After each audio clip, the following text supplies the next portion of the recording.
Welcome back to Echo Ridge and another episode here in our max difficulty achievement run. We have a problem. You might have noticed that we haven't made as much progress with our temperature shift plates as I had originally planned. And the reason's pretty simple. If you remember, temperature shift plates are thick boys. In fact, every single temperature shift plate costs us 800 kilos of a mineral. In this case, we started with igneous rock. Well, then we started running out of igneous rock, so we're like, okay, let's switch over to sedimentary rock. And then we ran out of sedimentary rock. Echo, that's no big deal, just use another mineral. Yeah, except the only other mineral that we have in abundance is granite, and we only have 106 tons of it. And you might think that's a lot, but if you take 106 tons and divide it by 800 kilos each, you're given 132. And what that means is we'd only have enough granite to do 132 more temperature shift plates. And each row takes approximately 15 to 18 temperature shift plates, which means we have enough minerals to fill in a spot about this size. And we still have a long ways to go here. Over on Tuxedo, we're still having the same problem. We actually had to start building this conductive wire out of gold. I wanted to put a couple of deodorizers here. Too much of this polluted water was off-gassing and has since made a little bit of a mess. But to highlight the point over here, the most we have of any sort of metal ore is wolframite, and we're trying to save that for our thermium production. After that, we have about 3 tons of aluminum ore left. And the refined metal picture doesn't look much better, with the most amount of metal we have being 7.6 tons in gold. Not to mention the fact that we only have 6 tons of steel. And I think the solution actually resides here on Envirolan. Remember, we've been strip mining this entire planetoid. And they have 106 tons worth of copper ore. That could come in handy. They also have 342 tons worth of granite, and 336 tons worth of sandstone, and 345 tons worth of mafic rock. Which means, in order to get all the minerals that we're going to need for all these temperature shift plates, I'm going to have to load them into this conveyor loader, ship them over to Tuxedo, to then load them into this conveyor loader to launch them in the interplanetary launcher. And remember, the interplanetary launcher can only shoot 200 kilos at a time, which means it would take 4 shots just to get enough minerals to build 1 temperature shift plate. So I've got a better idea. Why don't we just, bring a cargo ship over and drop off all the materials we need, and while they're there on Rikazon, they can also bring back a bunch of metals. That's right, this episode is now just a cargo run. This is what the game has turned into for me. I hope you're still enjoying it. Now, when I say cargo run, I don't mean a cargo run like we've traditionally done with the ESS Diggy Diggy rocket. And the ESS Slow and Steady is more of a exploration rocket. No, I actually want to build a true-to-form cargo rocket. Now, we do have a little bit of petroleum that we could power a petroleum engine.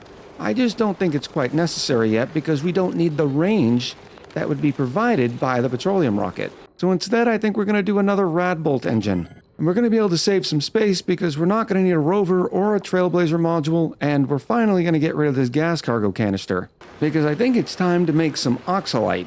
Now, making oxalite does require gold, but it only takes 3 grams of gold to make 600 grams worth of oxalite. The first step is actually just grabbing a run of oxygen, and I'm not sure exactly where I want to take it. This line here is primarily used for the suits, and then any sort of overflow joins up with this line, which we were using to fill up gas cargo canisters. This line here is supplying oxygen for the right side of the base, but about a third of it is actually heading over to Envirolan. So in order to limit that, I think it's time to start sending duplicants home. We're still going to leave a couple of duplicants here just to be able to do the rest of the digging and the sweeping. So I think the duplicant that we're going to keep here is going to be Mr. DK Oz because they are the digger. But I think it's time for Naz and Doritos P to head home. Now it'll take 10 cycles to do it because the old teleporter transmitter has to recharge. But the less duplicants we have over there, the less oxygen they're going to be using, which means more oxygen for us to be able to make oxalite out of. So I think we're just going to take a leg right off of our spaceport oxygen and then just use this pipe here as once again another overflow, except let's use igneous rock, bring it through here, and then bridge it right on. The next thing we're going to have to do is actually cool that oxalite as it comes out, because putting 163 degree oxalite inside your rockets is never a good idea. And it looks like this steam turbine actually has some thermal capacity left to it, so I could put another thermal aqua tuner in here to be able to drive a debris chiller. The small issue is that we have pipes everywhere, and this is going to be a pain once again in the tuchus. As I'm working on that solution, I was wondering if anybody in the community knows why so many of my critters end up getting harmed. I want to say it's a bug because it's not like my dupes are attacking these critters, and it's all of them, except for some reason all the ones here in this starvation shearing center. Not quite sure what's up with that. Here's the start of what I'm going to call the inline debris chiller. It's a new little system that I'm trying out, so who knows if it's going to work or not. The idea is that we're going to fill in this entire thing something like this. We're going to pick the oxalite up, it's going to hit into these rails, be supercooled. This conveyor rail thermosensor is going to check and make sure that the oxalite is cold enough, and then it's just going to drop through the conveyor chute. If it's not, the conveyor rail thermosensor is going to send out a red signal, which is going to shut the chute. Why am I trying this? Well, just because I like to try new things. Now, I would understand that this is not enough thermal capacity by itself, even if we filled it with, say, polluted water. So instead, we're going to fill it with a bunch of supercoolant. The more complicated part, though, is how am I going to get the supercoolant in there? Because with it only being one tile high, I can't put a bottle empty in there. I could put a liquid vent, but that would end up getting in the way of our wonderful little thermal aqua tuner cooling loop. Don't want to do that either. So that's where we're going to get a little creative. After this is all built, I'll show you what I mean. Here's the first stage. We're getting ready to seal the whole thing in. We have our cooling loop all finished, and by moving the nuclear sauna's wall over just a little bit, I have enough room to be able to get up onto the top of this without letting any of the steam out. Which means I could use a bottle emptier just to fill the whole thing up. But considering we also have to fill the cooling loop, I figure we'll do the whole 2 birds, 1 stone thing.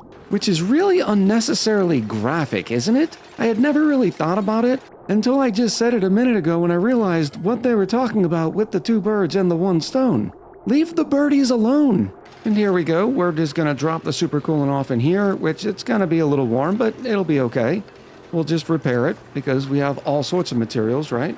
The supercoolant is gonna bridge onto the cooling loop and empty through here. Once we have this whole chamber filled with supercoolant, we can then get rid of the liquid vent and actually start filling the loop itself. Just to make sure this thing doesn't turn on, we'll say above 50 million. The only thing I'm a little worried about is the viscosity of supercoolant, so it doesn't sort of get hung up in one of these tiles here and doesn't flow to the rest. I might be able to deal with that by putting a mesh tile here, we'll see. This is sort of what I was worried about, but it does seem to be pushing along the side here. The only thing that's going to stop it is the little bit of oxygen, because I doubt the game's going to allow the supercoolant to just delete the oxygen and the carbon dioxide. No big deal, 1 little airflow tile should fix that up. Beautiful, look at that. Now we just have to replace this, but in order to make sure the supercoolant doesn't come splashing out, we'll put a tile here, and then we'll replace this one. And because of course, there's a little piece of igneous rock stuck in there. Don't worry, we're going to go get it right now by using a wonderful auto sweeper. And now all we have to do is select all on the storage bin. The auto sweeper grabs it, and then I can just unselect it, and we have no more debris in there. The things that Oxygen Not Included makes you do just in the name of organization and style. Now this whole chamber is 9 tiles long, and I'm thinking I want at least 500 kilos worth of supercoolant in each tile, which means I need a total of 4.5 tons worth of supercoolant. Eric W. is hard at work doing that. Like seriously, what are you doing, supervising?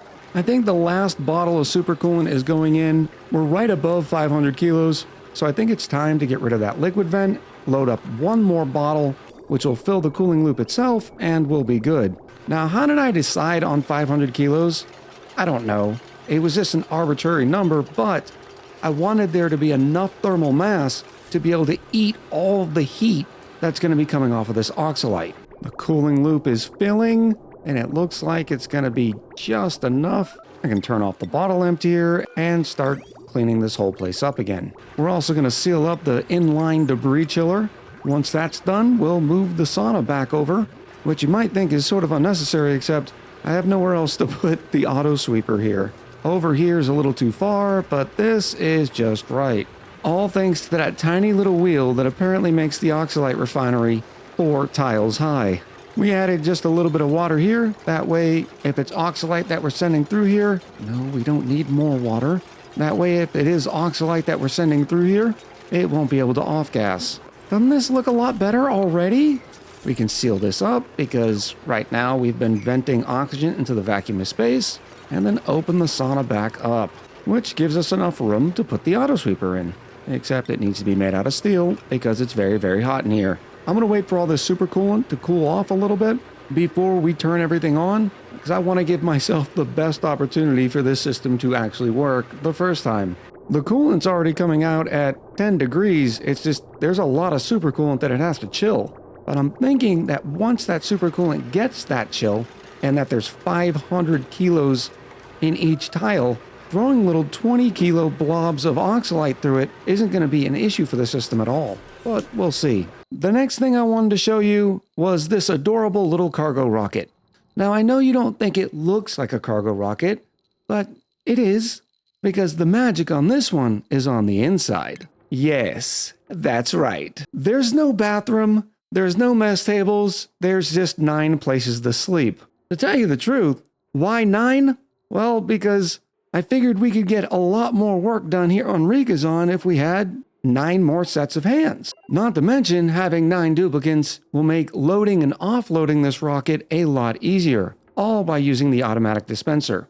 And you might also be wondering, well, why did I make the rocket so small to begin with? Well, that's because I care about the dupes. Because there's no things like bathrooms in here, we need to get the duplicates to their destination as quickly as possible. And because the rocket's so small, it means it has a much higher speed, and you can see that it's going to be able to move at 2.4 tiles per cycle. In fact, I think I can make that a little bit better by getting rid of this one module right here. Yeah, we still need power, but after I drop off a couple 100 kilos worth of berry sludge, I can then move the battery over here and then stick in a handy dandy dupe wheel.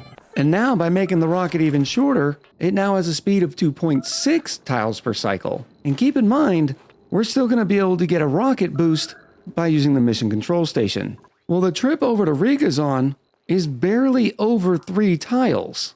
Because remember, getting from orbit to the planetoid doesn't really count as a tile. So I'm not too worried about that. So yeah, some of the dupes might have an accident and pee their pants, but they'll be fine. Plenty of hands to be able to mop it up. But now with this supercoolant nice and chilled, it's sitting around 14 degrees because we have this liquid pipe thermal sensor set at 15. Now all we have to do is make sure this thermal sensor is set correctly. If whatever comes across the rail is below 25 degrees, it will be allowed out the conveyor chute. And then we just set the conveyor loader to take in all the oxalate. Why isn't the oxalate moving? I may have forgotten to finish off the conveyor rail. That's why. No big deal. All right, here it comes. I'm a little nervous. The oxalate's coming in at 160 degrees. Let's see how it ends up when it reaches all the way over here. The oxalate is at 24 and the chute is opening. Oh, wow. Look at this. It is working like a charm. Every once in a while, the whole system shuts down, drives down the oxalate even further, and we're left with nothing but 25-degree oxalate. I'm going to call this little system a success. It doesn't have the same throughput as one of my larger debris chillers, but the fact is this supercoolant is still sitting at only 18 degrees. It is draining so much heat out of the oxalate.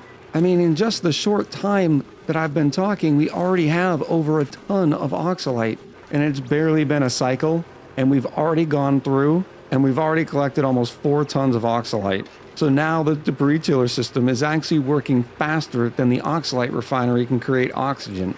Make that 5.5 tons. Apparently somebody got called to lunch and dropped way too much oxalate right next to a complete vacuum.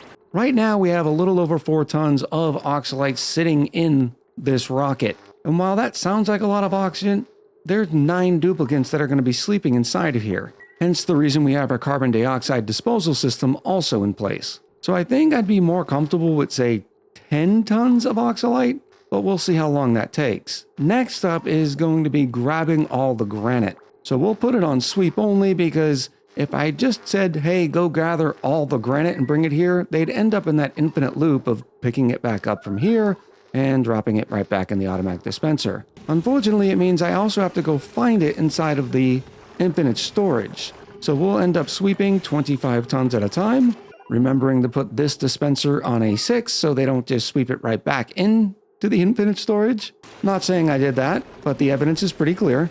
Over on Rikazon, we have prepared a rocket platform for what's being called the Brave Hope 50. Yeah, that's not going to work for me, so you know what to do down in the comments below. We need another name for an ESS rocket. Somehow, in the rocket, I only have 70 tons of granite, which means duplicants have been dropping it all over the place. I wish the duplicants could put the debris in their pockets while they went and did things, and then just pick up the task when they woke back up or finished eating again. It's never ending that you're always picking up debris from around your base. Another weird bug I had to show you, and this one has me thrown for a loop, is down here at the bees, they've sort of finished getting all the uranium, except somehow there's little containers of oxygen sitting down here. I can promise you, I didn't build a ladder, build a canister emptier, put oxygen on top of it, and then unselect it to make the container of oxygen appear here. This is similar to the bug that I explained before, that a lot of folks have said it's not possible, whereas I think some debris is sort of swapping positions with another piece of debris. I'm not sure, but if you have any theories about this, please let me know. Once again, in the comments below. This system just works so well. I'm sorry, I just can't help but keep appreciating it. It's like a nice conveyor system directly connected to the oxalite refinery. As soon as it's done, its next stop is to get cooled and then dumped into our little container here. Alright, I'm getting a little antsy. We have 120 tons of granite and 5 tons of oxalite. And that should be enough because I've started the process of also digging up here, which is giving us access to more granite. I'm also taking what little bit of steel we have left and a little bit of plastic, despite the fact we only have 1.2 tons left on this entire planetoid. And the reason why is we just don't have any iron. But I have a solution for that in an upcoming episode. Now all that's left is picking a crew. We have room for 9, so I suppose we'll take Whiskey. Naz can go. Oh, John Archer, Squishat. How about a Zadnax? A Dave Hammer, maybe even a Carol, and a Gave Up. How many is that? 1, 2, 3, 4, 5, 6, 7, 8. We need one more, so we'll take a Sulfur. And we'll crew them up, change the destination over to Rikazon, which says the total trip distance is 5 tiles. We will unequip their suits because we don't need suits here. All right, there's 5 of you. 6, 7, 8. Who's missing? We're missing 1. Hurry up, or people are going to start peeing their pants. It's Dave Hammer. Where are you, Dave? As soon as you want to wake up. Literally, the rocket's waiting on you. I just realized Dave would have been more than happy to come, except there's not enough suits because we took them all in the rocket. I suppose I need to deliver some fresh suits? Oops. Alright, we can't wait anymore, so we're just going to leave without Dave. Good luck, everyone. Try not to stress out on the trip. You'll be okay.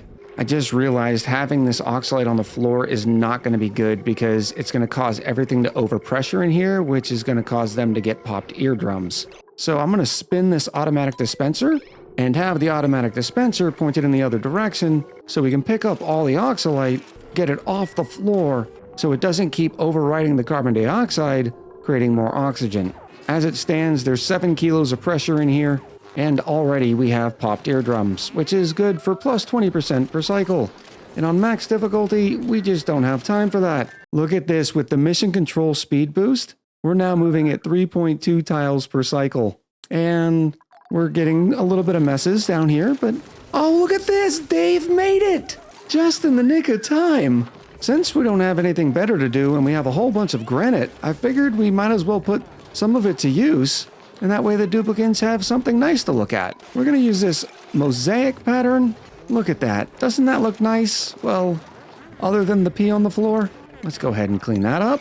It'd be really convenient if I could just put one dupe on permanent mop duty. Like if you see some water sitting around, just go ahead and mop it up. Why isn't that a thing? I mean, look at this beautiful decor. Everybody's in their snazzy suits, except for Squishat. Squishat, where's your snazzy suit? And after a trip that we only collected 17 kilos worth of polluted water, we are here on Rikazon, where we're going to build some granite ladders right up through there. And look at all the dupes, happy to see everybody else on Rikazan. Now, we only have 6 total suits before you can get into the industrial sauna, so this is still going to take a little bit of time. But while we're here, we might as well get some other work in.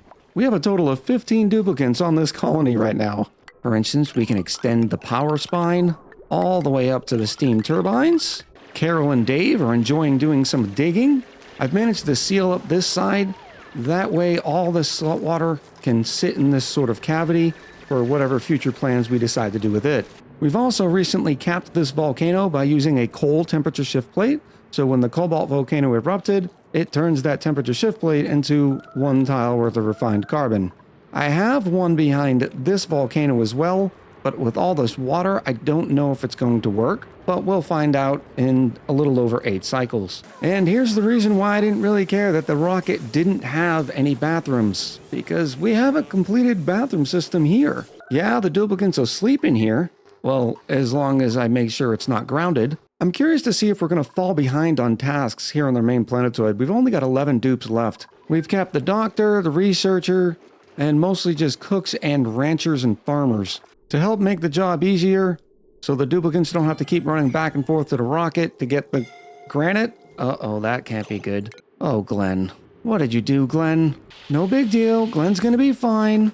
I'm also doing a lot of cleanup while I have all this duplicate labor. But as I was saying before Glenn rudely interrupted us, I'm going to do the same thing we did before and sweep all of the granite into here. That's going to be about it for today here on Rikazan, but having the 15 dupes on this colony is making a world of a difference.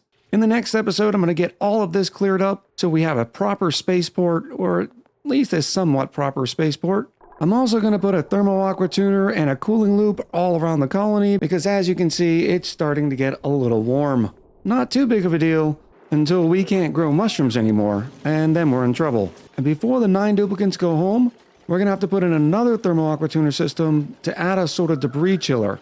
That way when they head home, they can take a bunch of this cool metal with them.